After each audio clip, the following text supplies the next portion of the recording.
आज से करीब 2300 साल पहले पैदा हुए चाणक्य भारतीय राजनीति और अर्थशास्त्र के पहले विचारक माने जाते हैं। चाणक्य एक महान कूटनीतिज्ञ एवं राजनीतिज्ञ थे। पाटलिपुत्र पटना के शक्तिशाली नंद वंश को उखाड़ फेंकने और अपने शिष्य चंद्रगुप्त मौर्य को बतौर राजा स्थापित करने में चाणक्य का अहम योगदान रहा। चाणक्य का नाम उनके पिता के नाम चड़क से पड़ा। वैसे उनका वास्तविक नाम विष्णुगुप्त था और कुटिल कुल में पैदा होने के कारण वे कौटिल्य भी कहलाए। ज्ञान के केंद्र तक्षशिला विश्वविद्यालय में आचार्य रहे चाणक्य राजनीति के चतुर खिलाड़ी थे और इसी कारण उनकी नीति कोरे आदर्शवाद पर नहीं बल्कि व्यवहारिक ज्ञान पर टिकी है। चाणक्य इतने कठोर दृढ़ संकल्प वाले और लगनशील व्यक्ति थे कि जब वे किसी काम को ठान लेते थे तो उसे पूरा किए बिना चैन से नहीं बैठते थे। चाणक्य के जीवन से जुड़ी कई कहानियां प्रचलित है। एक बार चाणक्य कहीं जा रहे थे। रास्ते में कूसा नाम की कटीली झाड़ी पर उनका पैर पड़ गया और पैर में चोट लग गया। चाणक्य को कूसा पर बहुत गुस्सा आया। उन्होंने वही संकल्प कर लिया कि जब तक कूसा को नष्ट नहीं कर दूंगा तब तक चैन से नहीं बैठूंगा, और कुदाल लेकर कूसा का समूल नष्ट कर दिए। चाणक्य की शिक्षा दीक्षा तक्षशिला में हुई। तक्षशिला उस समय का विश्व प्रसिद्ध विश्वविद्यालय था जो वर्तमान में पाकिस्तान में है। देश विदेश के छात्र वहां शिक्षा प्राप्त करने के लिए आते थे। तक्षशिला में चारों वेद, धनुर्विद्या, हाथी और घोड़ों का संचालन, 18 कलाओं के साथ साथ न्याय शास्त्र, चिकित्सा शास्त्र, राजनीति शास्त्र, सामाजिक कल्याण आदि के बारे में शिक्षा दी जाती थी। तक्षशिला से शिक्षा पूरी करने के बाद बुद्धिमान चाणक्य का व्यक्तित्व तरासे हुए हीरे के समान और चमक उठा। तक्षशिला में अपनी विद्वता और बुद्धिमत्ता का परचम फहराने के बाद वह वही राजनीति शास्त्र के आचार्य बन गए और देखते ही देखते देश भर में उनकी विद्वता की चर्चा होने लगी। उस समय पाटलिपुत्र मगध राज्य की राजधानी थी और वहां घनानंद नाम का राजा राज्य करता था। मगध देश का सबसे बड़ा राज्य था और घनानंद उसका शक्तिशाली राजा।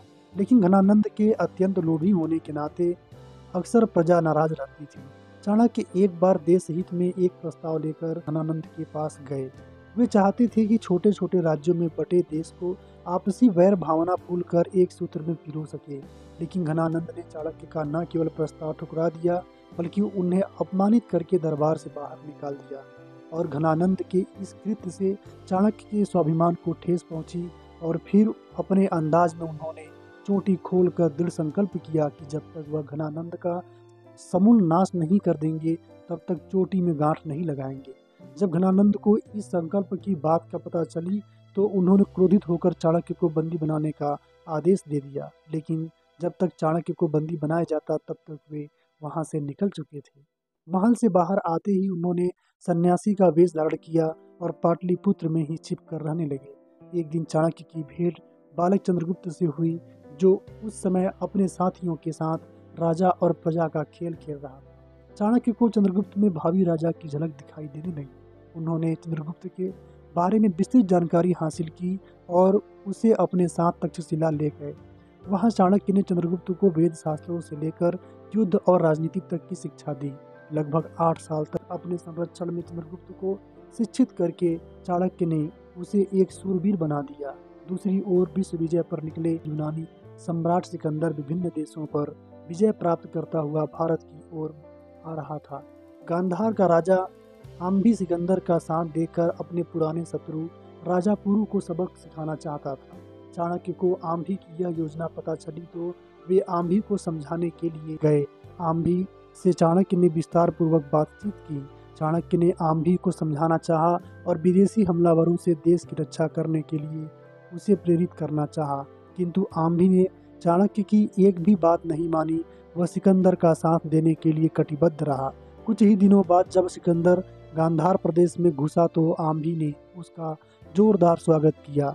आम्भी ने उसके सम्मान में एक विशाल जनसभा का आयोजन किया जिसमें गांधार के प्रतिष्ठित व्यक्तियों के साथ साथ तक्षशिला के आचार्य और छात्र भी आमंत्रित किए गए थे। इस सभा में चाणक्य और उनके शिष्य चंद्रगुप्त भी उपस्थित थे।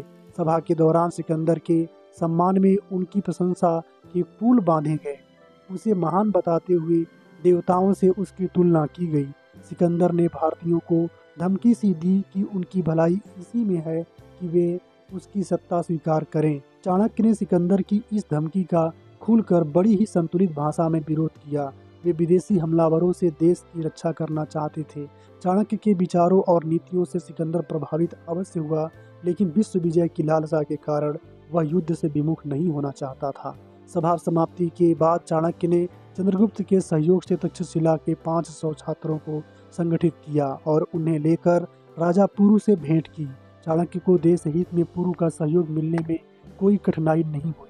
जल्दी ही सिकंदर ने पुरु पर चढ़ाई कर दी।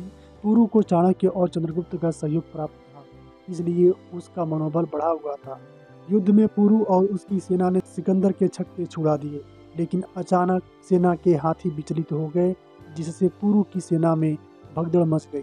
सिकंदर ने उसका पूरा लाभ उठाया और पुरु को बंदी बना लिया। बाद में उसने पुरु से संधि कर ली।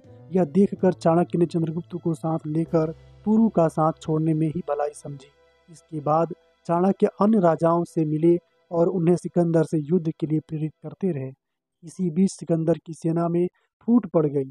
सैनिक लंबे समय से अपने विचारों से बिछुड़े हुए थे और युद्ध से ऊब चुके थे, इसलिए वे घर जाना चाहते थे। इधर भारत में भी सिकंदर के विरुद्ध चाणक्य और चंद्रगुप्त के नेतृत्व में विभिन्न राजागण सिर उठाने लगे।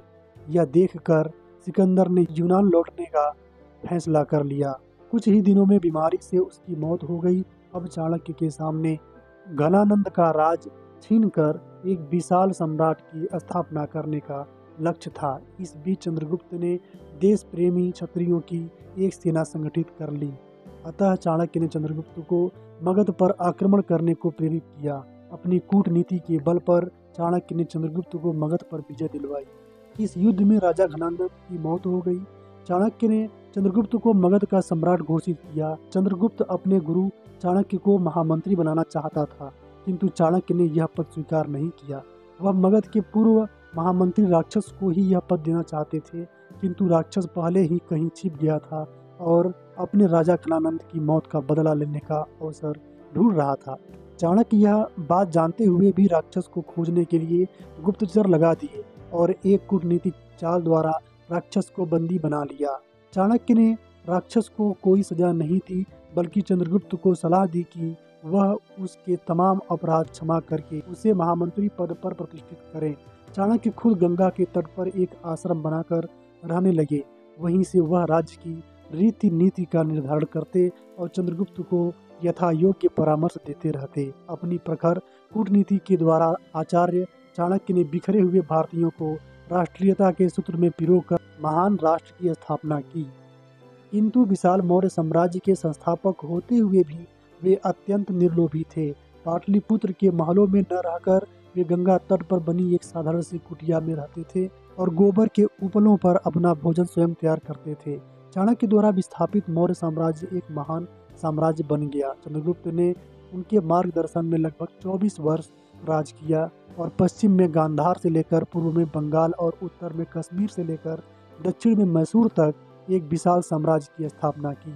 आचार्य चाणक्य द्वारा रचित अर्थशास्त्र एवं नीति शास्त्र नामक ग्रंथों की गणना विश्व की महान कृतियों में की जाती है। चाणक्य नीति में वर्णित सूत्र का उपयोग आज भी राजनीति के मार्गदर्शक सिद्धांतों के रूप में किया जाता है। उम्मीद है जितना भी समय आप साथ रहें, ये समय आपके जीवन की महत्वपूर्ण समय में गिना जाएगा। यदि चाणक्य के जीवन से एक लाइन भी सीख पाए हो तो चैनल को सब्सक्राइब और वीडियो को लाइक जरूर कर दें। बहुत बहुत धन्यवाद।